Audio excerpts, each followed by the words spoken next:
At least 15 people have been killed and a dozen injured in a shooting on Australia's Bondi Beach that targeted members of the Jewish community. The massacre, which is being treated as a terrorist attack, took place as hundreds of people gathered to celebrate the first day of Hanukkah. We'll go through how this attack unfolded, but it's absolutely heartbreaking news, Cenk. What are your 2 cents here? Yeah, so some of the conclusions are obvious. It's a horrific shooting. We feel awful for the victims, especially on Hanukkah. And there's a great hero in this story. We'll tell you about him in a little bit. I'm going to say it a little bit later in this video. I'm going to explain why I'm not perfectly sold on the motivation behind the shooting. All right, we'll talk about it.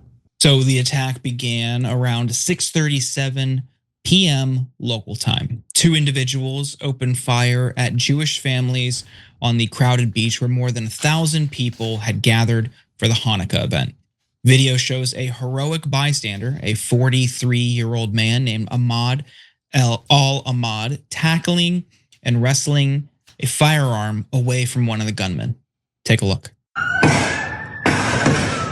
Oh! C'est un malade. Oh non, gros! Ouais, mais il y a son pote, il va se faire tirer dessus. A hero, absolute hero. He was shot twice, but survived and underwent surgery at the hospital earlier today. Sam Issa, Ahmad's immigration lawyer, said on Monday night after visiting him, he's not well at all. He's riddled with bullets. Our hero is struggling at the worst moment. During a press conference, Israeli Prime Minister Benjamin Netanyahu initially lied and said the hero was Jewish. In reality, he is Muslim of Syrian descent, and Netanyahu was later forced to correct himself. Despite Ahmad's heroic acts, 15 people unfortunately died and roughly 30 were injured. The victims ranged in age from 10 to 87. 2 were rabbis, including one who was the key organizer of the event. One man, Alex Kleitman, was a native of Ukraine and a Holocaust survivor. Chabad, the organization behind the gathering, said he died shielding his wife from the gunman's bullets. As of the latest reporting, more than 24 people are still hospitalized, some of them in critical condition. As for the assailants, police confirmed that there were 2 known suspects in the attack. Authorities from Australia provided details about them during a press conference on Sunday. Take a look. We are satisfied that there were 2 offenders involved in yesterday's incident. One is deceased. The second is in critical but stable condition in hospital at the moment. The offenders are a 50-year-old and 24-year-old male who are father and son. The 50-year-old is deceased. The 24-year-old is currently in hospital at the moment. As part of the investigation, we conducted 2 search warrants last night, one at Bonnie Rig and a second at Campsie. The 50-year-old male is a licensed firearms holder. He has 6 firearms licensed to him. We are satisfied that we have 6 firearms from the scene yesterday, but also as a result of the search warrant at the Campsie address. Ballistics and forensic investigation will determine this morning that those 6 firearms are the 6 that were licensed to that man, but also that they were used in the offence yesterday at Bondi. The younger assailant, 24-year-old Naveed Akram, was an Australian-born citizen. He studied at Central Queensland University in Sydney and Hamdard University in Islamabad, Pakistan. He actually first came to the attention of Australia's intelligence agency 6 years ago because of his alleged ties to a Sydney-based ISIS cell. But according to Prime Minister Anthony Albanese, he was examined on the basis of being associated with others, and the assessment was made that there was no indication of any ongoing threat or threat of him engaging in violence. The Jerusalem Post reported that there was nothing on his social media profiles that indicated anything about his political views. His father, Sajid Akram, arrived in Australia on a student visa in 1998 and held permanent residency in Australia. Law enforcement didn't give details about his nationality, but he's believed to be from Pakistan.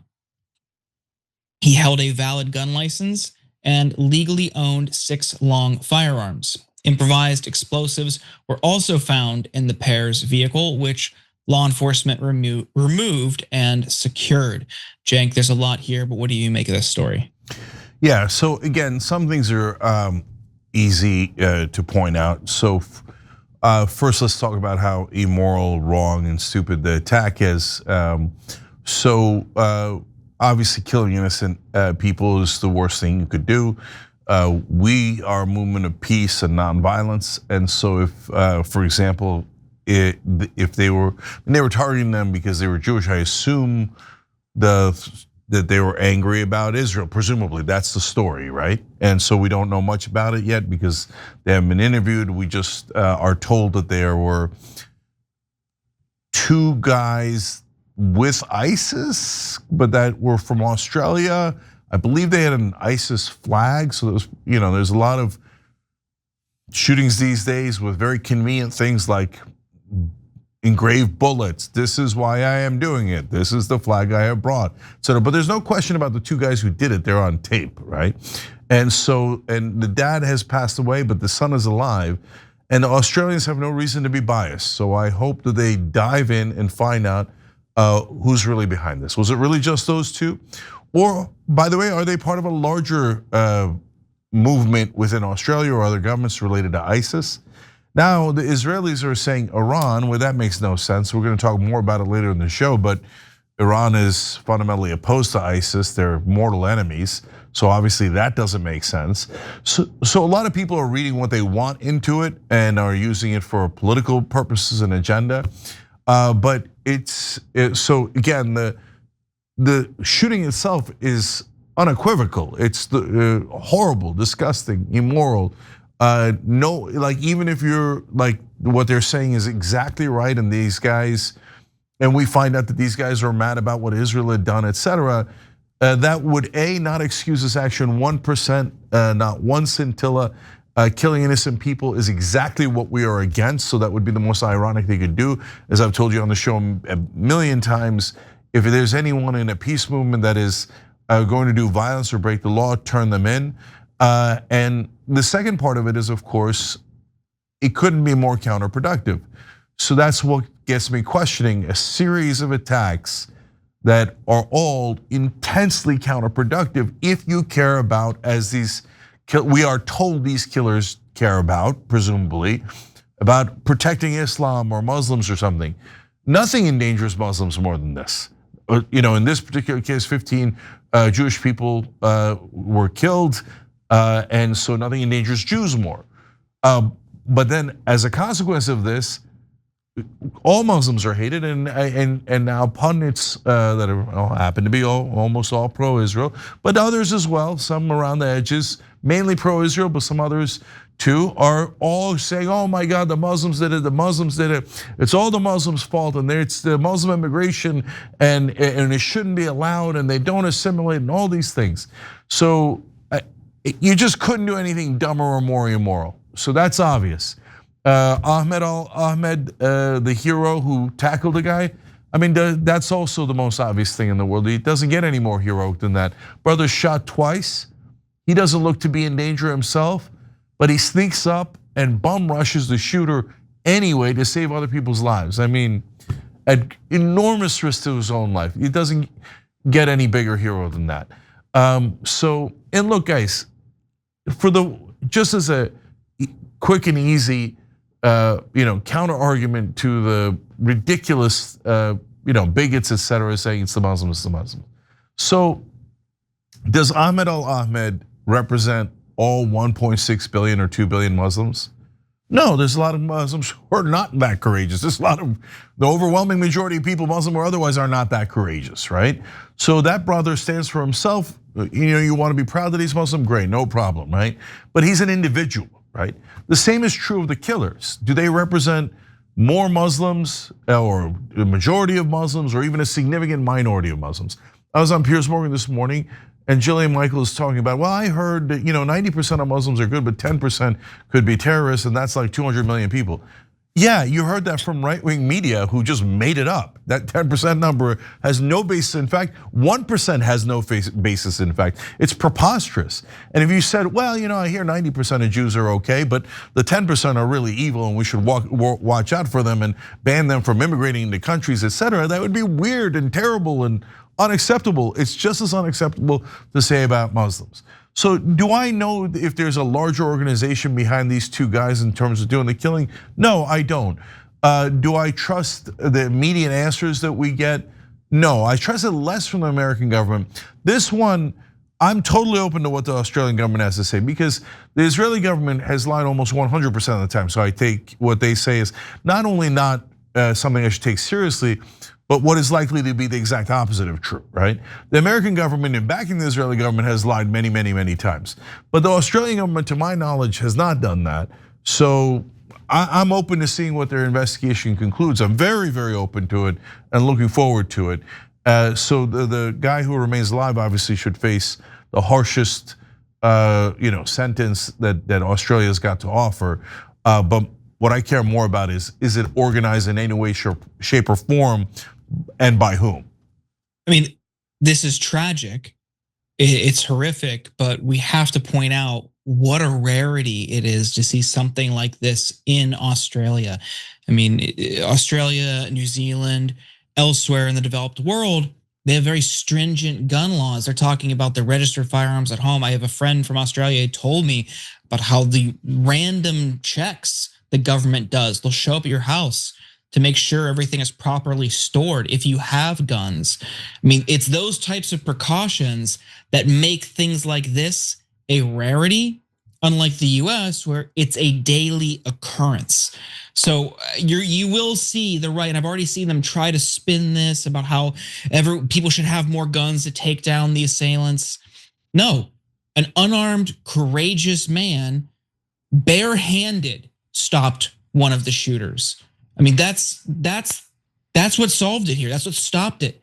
So I think we need to be wary of how this will be spun, and also remember it is a total anomaly in Australia. Hopefully, God forbid, it doesn't become a more common occurrence like it does in the US. But with the stringent laws that they have, and I would imagine there might be an even greater response from the government as past shootings have inspired them to do so previously.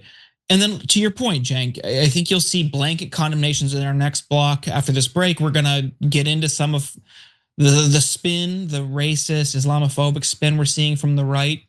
No, it's evil people who do this stuff. It's not one religion, it's not one ethnicity, it's not one national origin.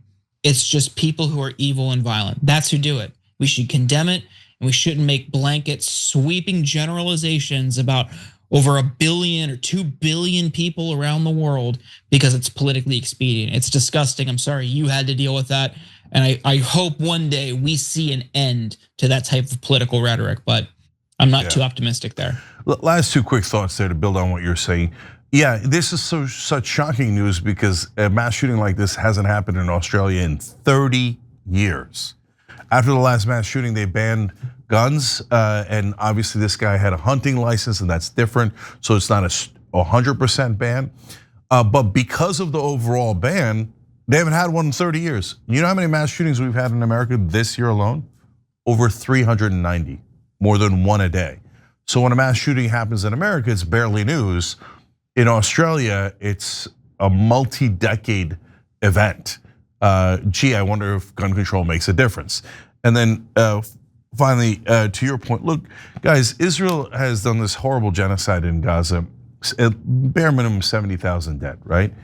But do we then generalize and go, oh, then that means all Jews did this? No, that's very wrong. Again, as a person on the left, you should never generalize based on religion, race, or ethnicity. You shouldn't do it no matter where you are on the political spectrum, right? So even though that is a massive number, it's a government that calls itself a Jewish state, and we still say under no circumstances should you generalize to all Jews. Can we at least not get the same decency when 1 or 2 out of 2 billion people do a heinous event like this? And oftentimes you have to plead for that kind of rationality and decency from the other side. Every time you ring the bell below, an angel gets his wings. Totally not true, but it does keep you updated on our live shows.